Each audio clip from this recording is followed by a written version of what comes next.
This video is a short overview of how to write the annotated bibliography, and it also contains an example of an annotated bibliography. And remember that this video goes along with the CARS protocol video, and so be sure to watch that before you take a look at this one.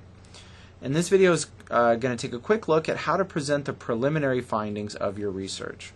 All right, so what is a bibliography? A bibliography is a list of the sources that you read the sources that you read, viewed, studied, whatever, for a research project. It's different from a works cited page because you may or may not cite all of the sources in a bibliography. That's why in your essays I have you make works cited pages and not bibliographies. So what's an annotated bibliography? To annotate something is to add notes to it. Right? So an annotated bibliography is a bibliography with notes about the sources.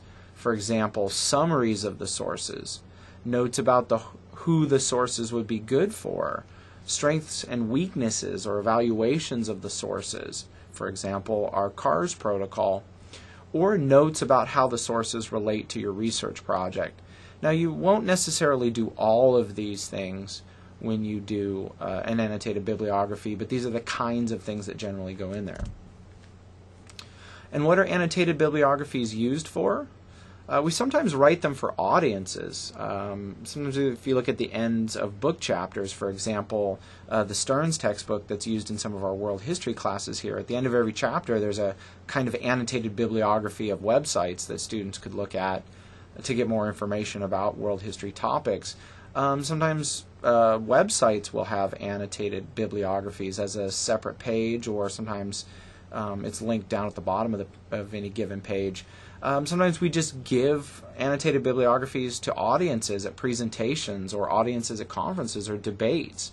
And that's one of the things I'm toying with having you do right now is present annotated bibliographies to the judges in our debates for this project. And then sometimes we give annotated bibliographies to our supervisors or project managers or teachers or professors to show where we are in our research process, to demonstrate our progress, or to receive guidance. Right? So if you're a software engineer or a civil engineer, let's say you're a civil engineer and your project manager tells you to go out and research something, you might bring her back an annotated bibliography a week later that shows the sources that you found and what those sources indicate early in the research process. So, they're a flexible tool that can be used for many different things. So what are the parts of an annotated bibliography? Well, you're going to have the bibliographic entry, which is very similar to a works cited page entry. In fact, you're going to use the MLA style guide that's linked on MrBrayman.Info to do your bibliographic entries. Those are part one of the MLA style guide. And then, like I said, very often they have a summary or some kind of commentary on the source, and that's what I'm going to have you do with the ones that you do for this class. You're going to provide a short 3 to 4 sentence summary of the source and then some commentary on that source. And again, we're going to use the CARS criteria to comment on those. All right, and so let's take a look. All right, so here's an annotated bibliography that a student might create. And if you're doing Project 3 right now for World History in English, you probably recognize the sources from our DBQ. And so you see the annotated bibliography has a heading here and a title. And then we see that it's just, a works cited page entry followed by these two paragraphs, right? So here's the works cited page entry for the Osama bin Laden source. Now let's pretend that Miss Estudiante here got the Osama bin Laden source from MrBrayman.Info, and so that's why she has cited it this way. And then she provides us with a summary, and then she provides us with a short paragraph in which she identifies all the parts of CARS, right? She talks about why it's credible, she talks about why it's accurate, she talks about how it's relevant to her research study, and how it's sufficient to answer her questions and satisfy her topic. Right? And there's an example of this on the website, and I'm going to provide a link in this video. It's also in the Project 3 page, so that you can look at this in more detail. I'm not going to read it to you. Right? So you notice we have the bin Laden source, we have the Bush source, We have September 11th video. Notice that these are alphabetized, right? Just like a good works cited page, our entries in our annotated bibliography should be alphabetized. Now, I did want to call your attention to this paragraph, though. I do want to read this one with you.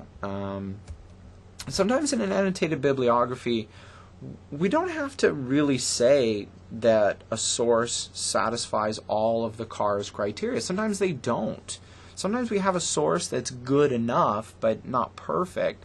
And this is an important research skill and strategy and philosophy that I want you to really keep in mind. I'm going to remind you of that a lot over the next few weeks, that there's no such thing as the perfect source, or sometimes I call them the golden source.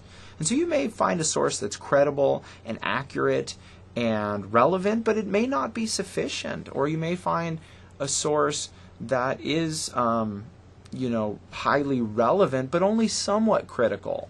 And so when you use those sources, you just have to be honest with your audience, like, this source is pretty credible.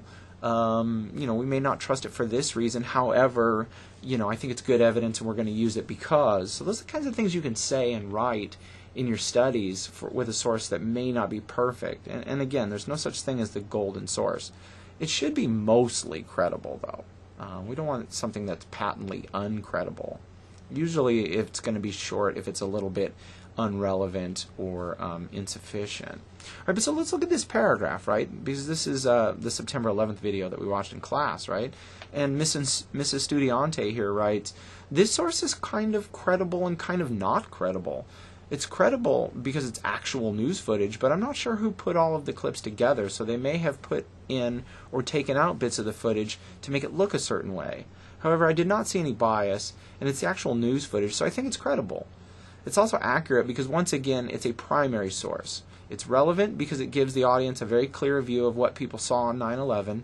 Finally, it's not very sufficient by itself, but combined with the Bush and bin Laden sources, it's going to help me make a strong argument about how 9/11 caused a clash of civilizations.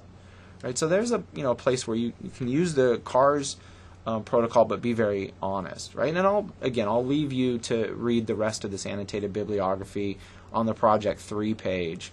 But that's it. That's an example of what a good little 4-source annotated bibliography might look like.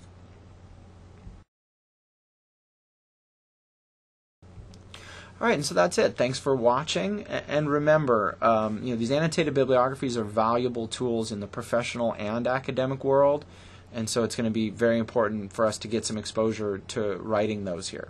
Thanks.